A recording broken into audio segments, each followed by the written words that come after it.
서울판 살인의 추억이다. 또 뭐 비 오는 목요일의 살인 사건이다.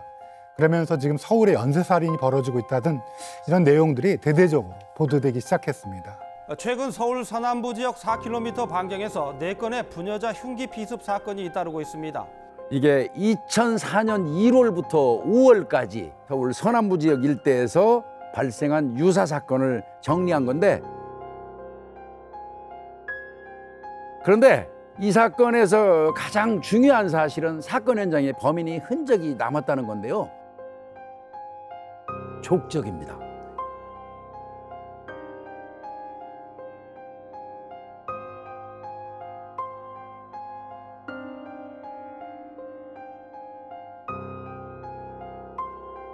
밑창을 잘라낸 신발에서는 이렇게 그 무늬가 없는 민무늬 형태의 족적이 남게 됩니다. 그 밑창을 칼로 잘라가지고 떼어내는 거예요?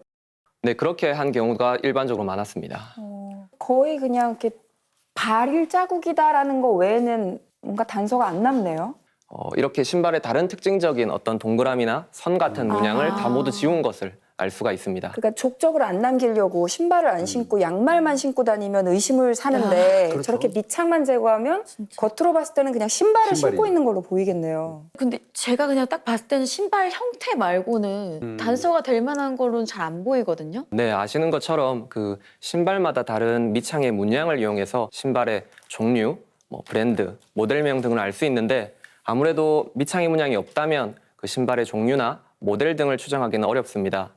그러나 문양이 없어도 발볼 같은 족적의 특징적인 지표 등을 이용해서 신발의 길이를 알 수가 있고 신발의 길이로 범인의 키도 추정할 수 있고 이외에도 범인의 이동 동선이나 또 걸음걸이 등을 알 수 있기도 합니다. 저는 그 밑창에 문양이 안 남아서 별로 얻을 수 있는 게 없을 줄 알았는데 그래도. 사이즈, 체격, 뭐 걸음걸이 이런 것까지 꽤나 많은 정보들을 얻을 수 있는 거네요. 네, 그렇습니다. 그렇다면 이번에 범인이 남긴 이 밑창 없는 족적에서도 몇 가지 유용한 단서를 얻을 수 있었나요? 네. 그런데 그런 정보들보다도 이 사건에서 더 주목해야 될 부분은 이 밑창이 없는 족적 그 자체로 보입니다. 이게 그 범인만의 고유한 시그니처가 될 수 있기 때문입니다. 봤을 땐 굉장히 단순해 보이고 아무것도 없어 보이는데 오히려 범인의 시그니처가 된다는 게 좀 의외이거든요. 그러니까 네, 그렇습니다. 문양을 남기지 않은 것 자체가 단서가 되는 거네요. 시그니처란 것들이 그 범행 수법이나 흔적에서 볼 수 있는 그 범인만의 고유한 특성을 얘기를 합니다.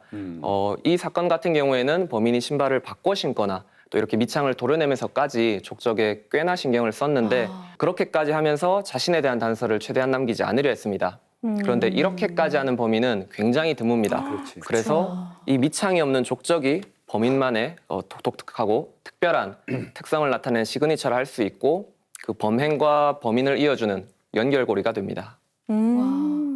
굉장히 치밀하고 신중했다는 거를 말해주기도 네. 하겠네요. 그냥 딱 봐도 살인을 위해서 네. 수단과 방법을 가리지 않았다? 이런 생각이 들거든요.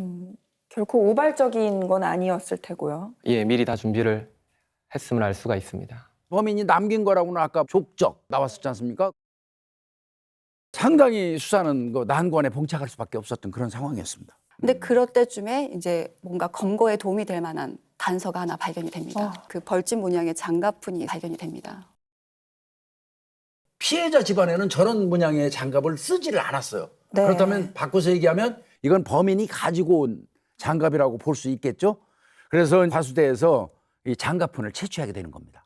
범인이 지문을 숨기려 장갑을 착용하는 경우가 종종 있는데 현장에는 대신 장갑의 흔적이 남게 됩니다. 지금 보시는 것과 같이 장갑은 종류에 따라 자세히 얘기하면 직조물의 경우 시실과 날실, 요철이 있다면 그 형태, 소재의 특성 등에 따라 이렇게 장갑흔이 달라지게 됩니다. 그래서 현장에 남겨진 장갑흔을 토대로 어떠한 장갑인지 대략 구분할 수가 있습니다.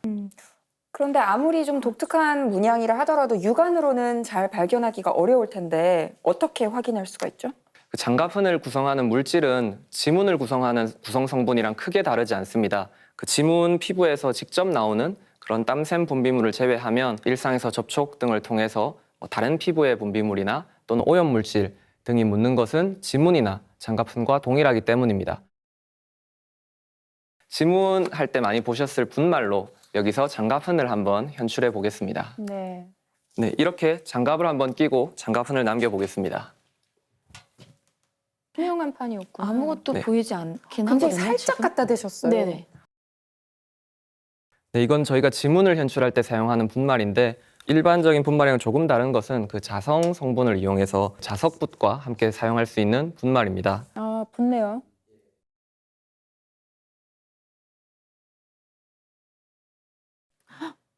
나오는데요. 와.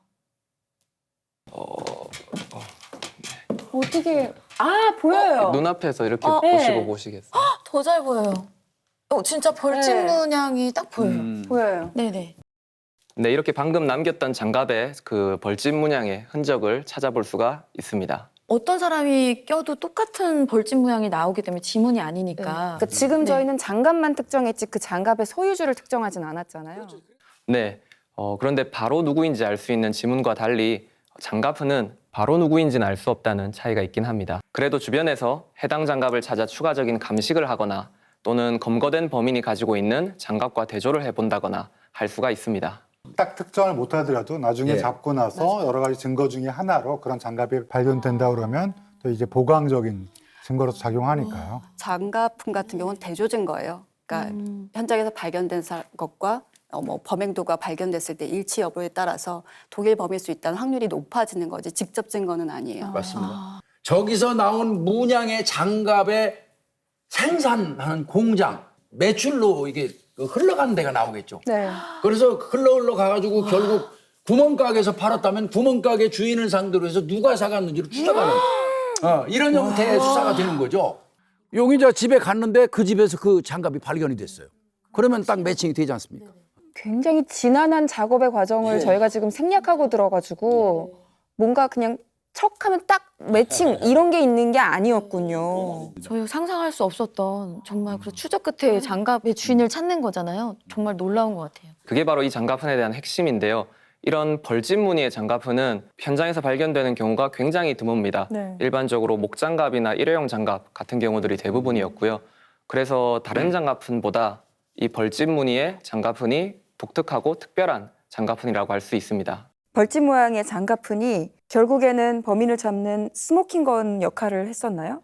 이 벌집 문양의 장갑흔이 그 사건에서 범인을 찾는 결정적인 스모킹건이 되었습니다. 이 사건을 계기로 이제 일부 시도경찰청에서는 300여 종류가 넘는 장갑흔을 자체적으로 수집해서 연구하기도 했었습니다.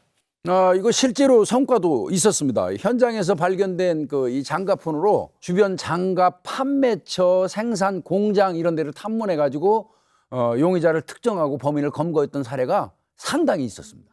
그러니까 이제는 장갑을 착용하고 범죄를 저질러도 네. 경찰의 수사망을 빠져나가기가 어려워지겠네요.